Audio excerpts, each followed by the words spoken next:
All right, great. Thanks for coming. So I'll be talking about simple, efficient, and neural algorithms for sparse coding. So the last time I used this joke was in Uruguay, and I only see one person who was there with me. So I'm a theoretical computer scientist in an applied math department who will be telling you about neuroscience, so trust me. This will be joint work with Sanjeev Arora, Ron Ge, and Tengyu Ma. So actually, I want to start off this talk.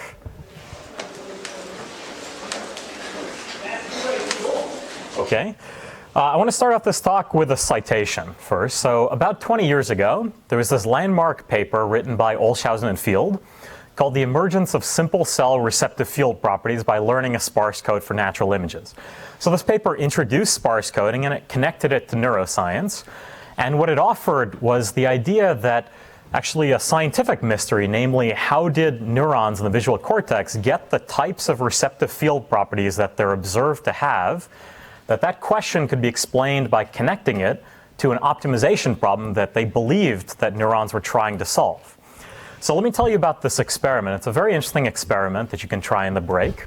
So what you do is you take large collections of natural images and you break them up into patches. So either 8 by 8 or 16 by 16 blocks. Now each of those patches is then a vector in some low dimensional space, and you think about this as a very large collection of vectors. And so what they did was they asked for a basis that enabled a sparse representation of those images. So that's sparse coding. More precisely, sparse coding is an optimization problem which they gave neurally plausible heuristics for doing. And what they found was that when they applied those heuristics to natural images, they recovered a basis which resembled many of the properties of the Gabor filters. So they actually had a lot of the properties that neuroscientists were looking for in the visual, knew were in the visual cortex.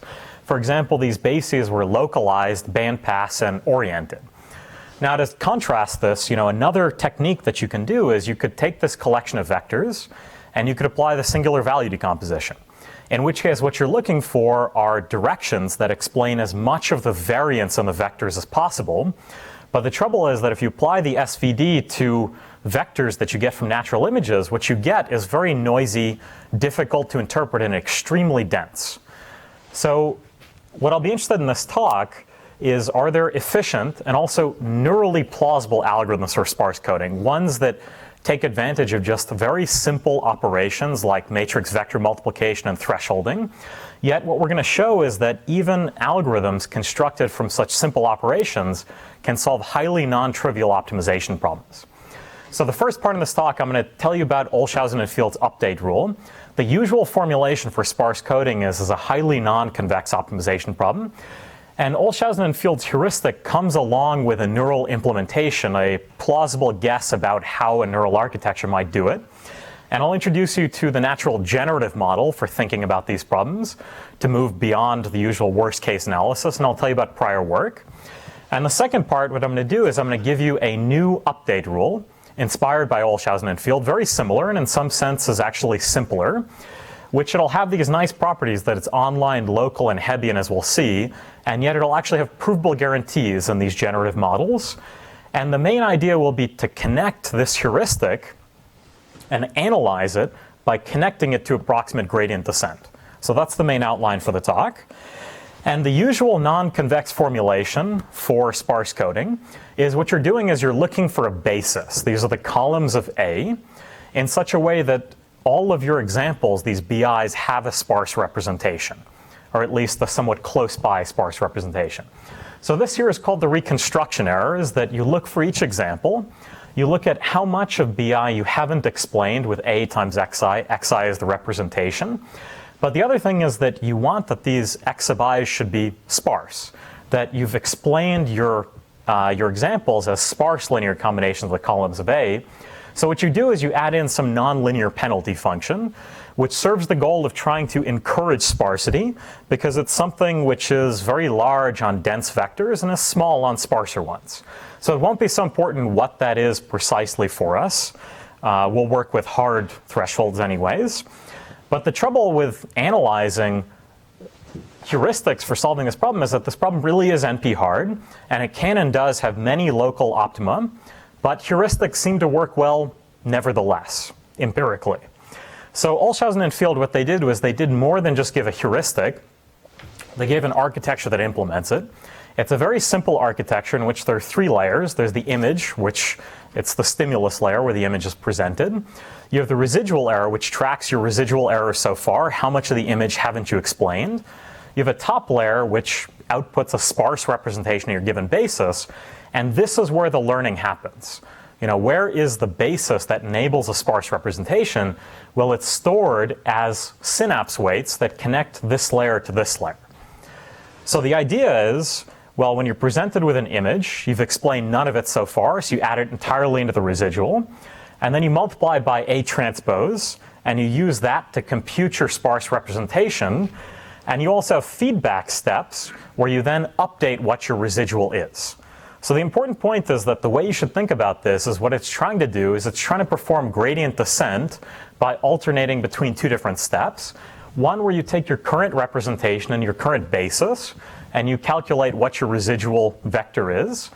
And the other one where you actually update what your sparse representation is. So it does these updates. And the important point is that this is a method for outputting a sparse code once the dictionary is fixed. But there's also a Hebbian rule which specifies how A is updated over time. As you see more and more examples, what really happens is the weights tying the 2 different layers get updated in some manner.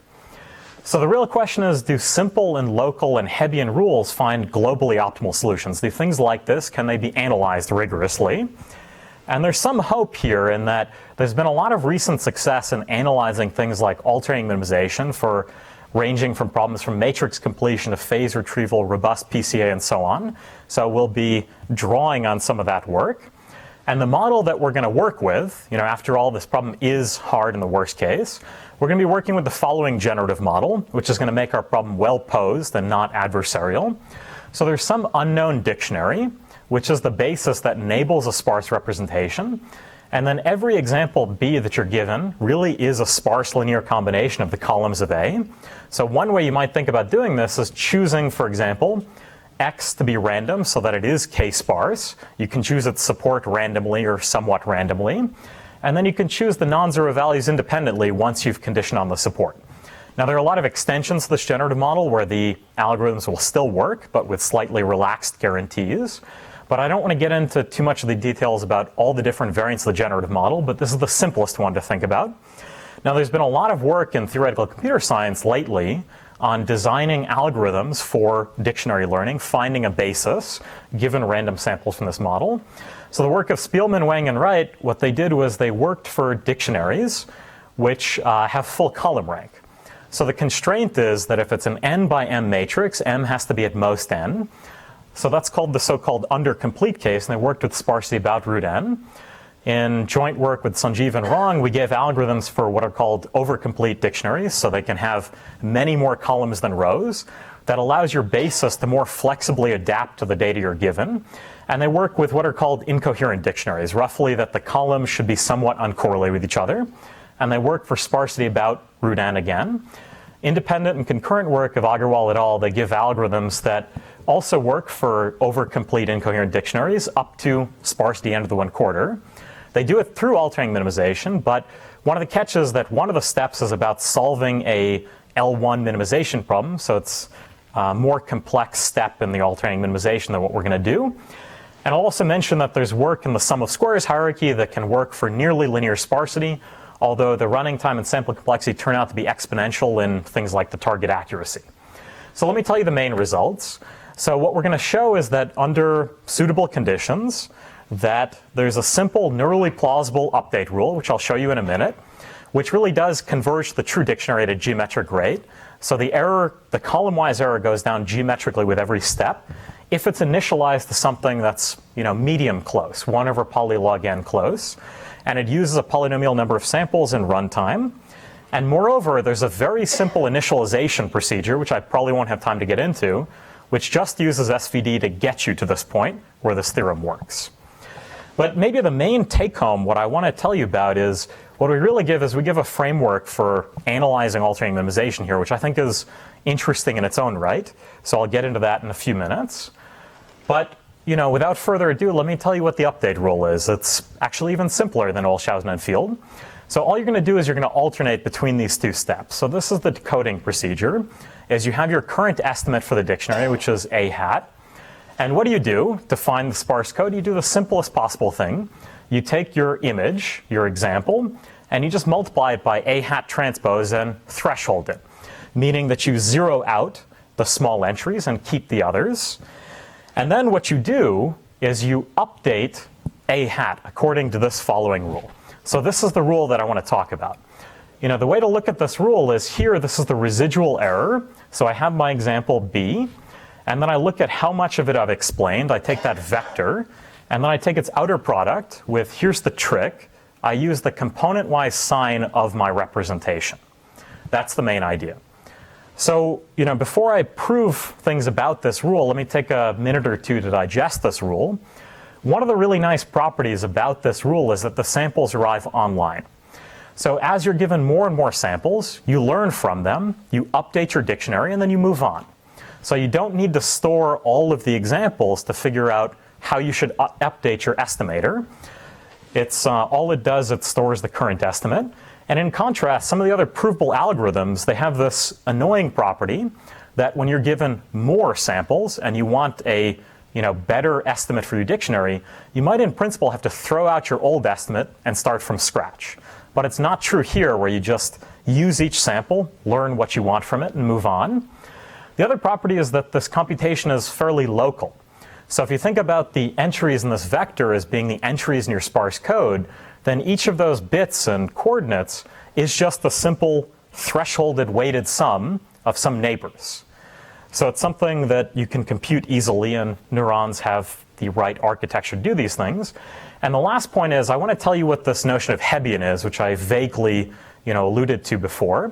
That actually one of the really nice things is that this update rule is explicitly Hebbian. So Hebbian is this old adage that neurons that fire together wire together. But the way to think about it is if I ask how does my entry in a hat update, if I look in row I, column J, and I ask, how do I update what that entry is based on my example, then all it is since you're taking the outer product of these two vectors, what you update to this is really just based on the product of the activations at two different layers. This is the sparse coding layer that computes the representation, and this is the residual layer. So how you update is just the product of the activations at the two endpoints. So it has a very intuitively appealing flavor to it. Now, the sort of last point that I want to get across is a framework for thinking about altering minimization, which what I'm going to do is I'm going to connect it to approximate gradient descent. So this will be the technique for analyzing such simple, neurally plausible rules. And if we take the old viewpoint, the usual viewpoint of these things is that here we have some energy function we'd like to minimize. And the trouble is that it's a non-convex function. So here, the columns of B are exactly our examples, and the columns of X hat are representations that we've found so far in our given dictionary. But the trouble is that this optimization problem is non-convex because we don't know A hat and we don't know X hat. So this is one of the challenges, that if you think about performing gradient descent on some non-convex function, then there's very little that you can actually say about it, because there are optimization problems like this that really do have tons of local optima, certainly in a worst case sense. But here's the idea, is instead of thinking about it as a known non-convex function that we're trying to optimize, what about thinking about it as trying to minimize an unknown convex function? So what I mean by that is, what if I take my energy function, I still have this unknown dictionary that I'd like to update, and instead of plugging in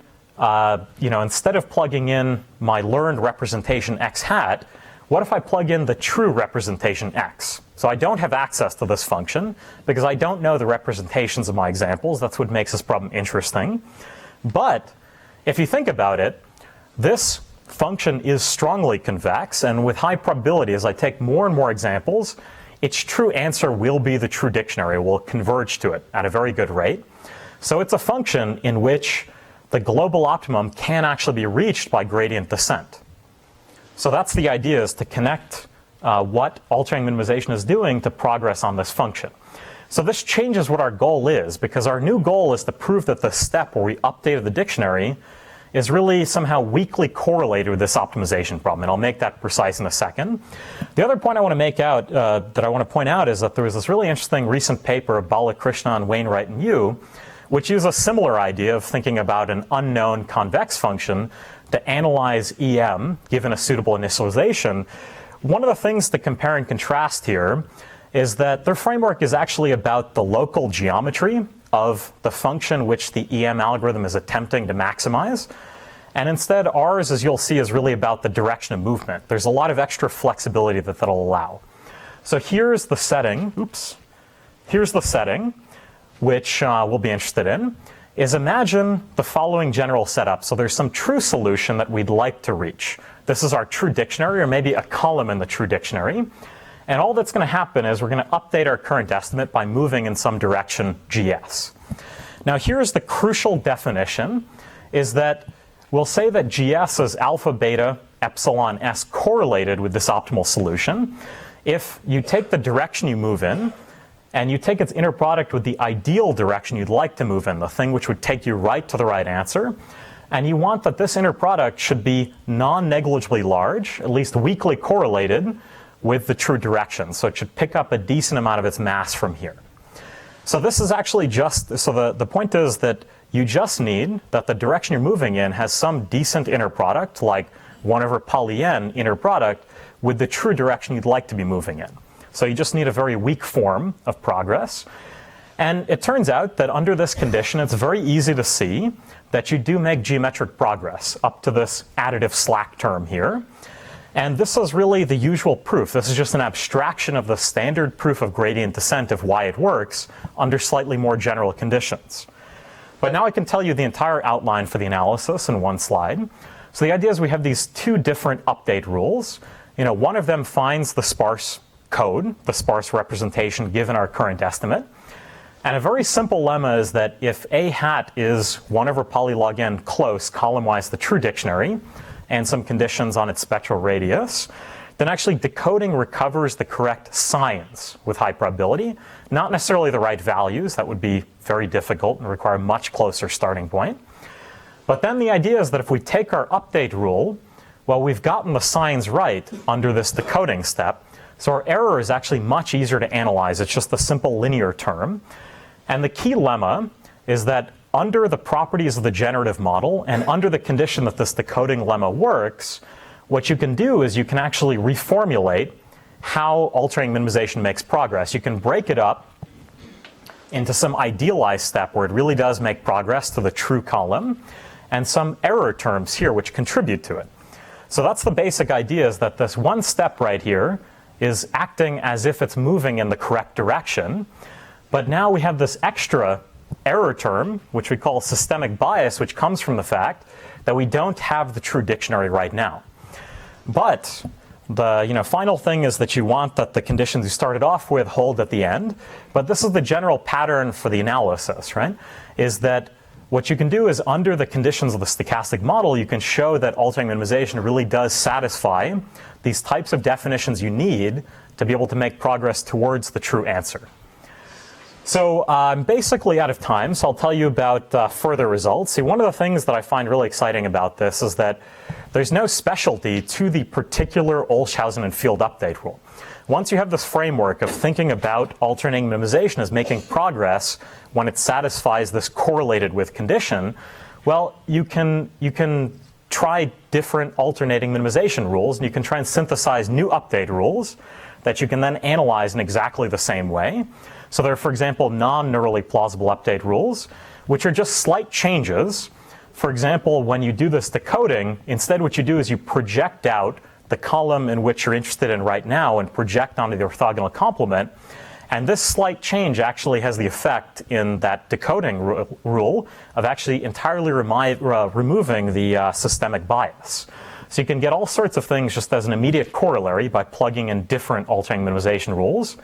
And I'll stop there. So the quick summary that I hope you got out of this was that there are online local and Hebbian algorithms for sparse coding that can find globally optimal solutions, or things which are very close to them, provably, even though they're composed of very simple parts like matrix vector multiplication and thresholding, that those simple algorithms really can solve non-trivial problems. And moreover, we introduced the new framework for thinking about iterative algorithm making progress by trying to minimize an unknown convex function, just by showing that the direction that they move in should be somewhat correlated with the idealized direction you'd like to move in. So that's it. And I'll take any other questions. Thanks. In